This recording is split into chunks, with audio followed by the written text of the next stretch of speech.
আসসালামু আলাইকুম। প্রতিদিনের রান্নাঘরে আপনাদের সকলকে স্বাগতম। আজকে আমি পটল ভাজি নিয়ে আপনাদের সামনে হাজির হয়েছি। পটল ভাজি করে আপনাদেরকে দেখাবো। তার জন্য আমি আধা কেজি পটল নিয়ে নিয়েছি। পটলটা আমি ভালো করে প্রথমে ধুয়ে নিয়েছি, আর উপরের যে হালকা একটা খোসা থাকে, খোসাটা আমি ছাড়িয়ে নিয়েছি। 4 ফালা করে কেটে নিয়েছি পটলটাকে। আমি এর মধ্যে প্রথমে শুকনা মরিচের গুঁড়া নিয়ে নিয়েছি 1 চা চামচ। লবণ দিয়ে দিলাম হাফ চামচ। জিরার গুঁড়া দিয়ে দিলাম, আর ধনিয়া গুঁড়া দিয়ে দিলাম। আমি এবার সমস্ত মশলাগুলোকে একসঙ্গে মিশিয়ে নিব ভালো করে।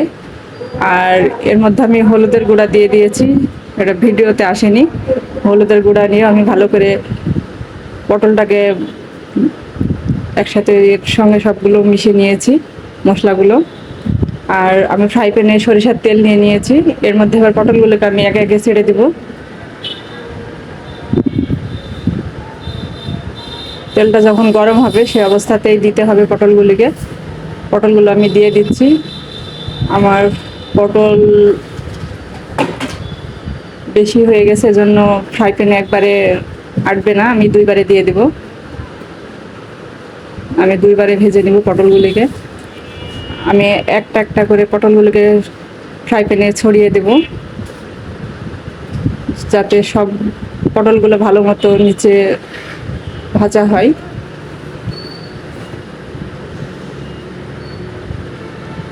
আমি 2 মিনিট এক পাশ ভেজে নিয়েছি। দেখুন কত সুন্দর ব্রাউন কালার হয়ে এসেছে। আর এক পাশও আমি ঠিক সেম ভাবে ভেজে নিব, ব্রাউন কালার করে। খুব বেশি ভাজার দরকার নেই, হালকা ব্রাউন কালার হলেই হবে। পুড়ে গেলে তিতা লাগবে, খেতে ভালো লাগবে না। আমি আর একটা পাশও ঠিক একটা একটা করে আমি উল্টিয়ে দিব, দিয়ে ভেজে নিব ব্রাউন কালার করে। আমার পটলগুলি ভাজা হয়ে গেছে। 2 মিনিট পরে দেখুন কত সুন্দর ব্রাউন কালার হয়ে এসেছে। আমি পটলগুলিকে উঠিয়ে নেব। আর অর্ধেক পটল আমি রেখে দিয়েছিলাম, বাকি অর্ধেক পটল আমি আবার ভেজে নেব সেম প্রসেসে। পটলগুলো আমি ফ্রাই প্যানে দিয়ে দেব।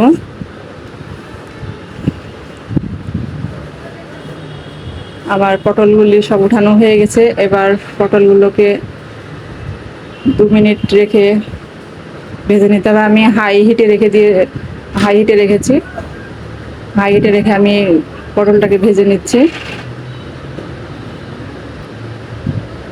পটলের এক পাশ আমি প্রথমে ভেজে নিব,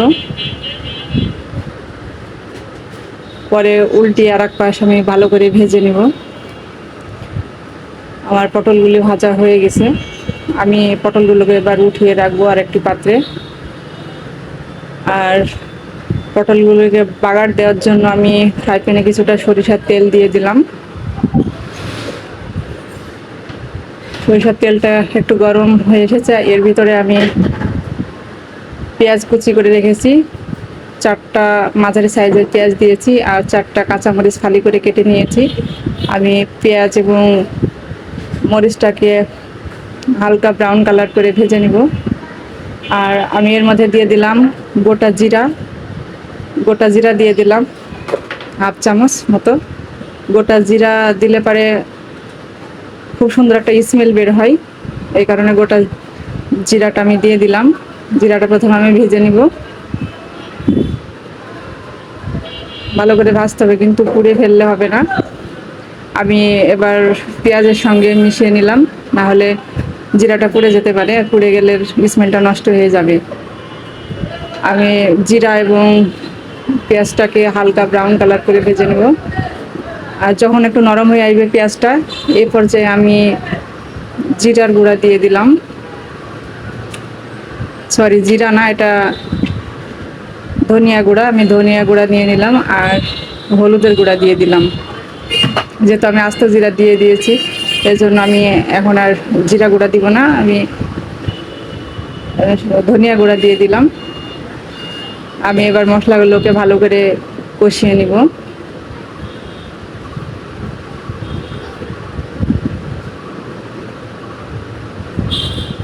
2 মিনিট মতো কষালেই আমার মশলাটা কষানো হয়ে যাবে।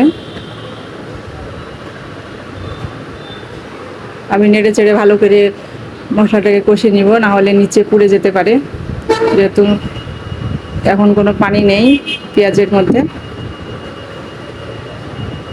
অনবরত নেড়ে আমি মশলাটা কষিয়ে নিলাম। এবার আমি ভেজে রাখা পটলটাকে দিয়ে দিলাম মশলার মধ্যে।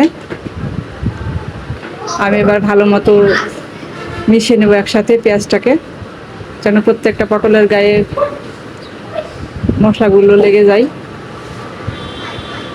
যেন ভালো করে মিশিয়ে দিতে হবে।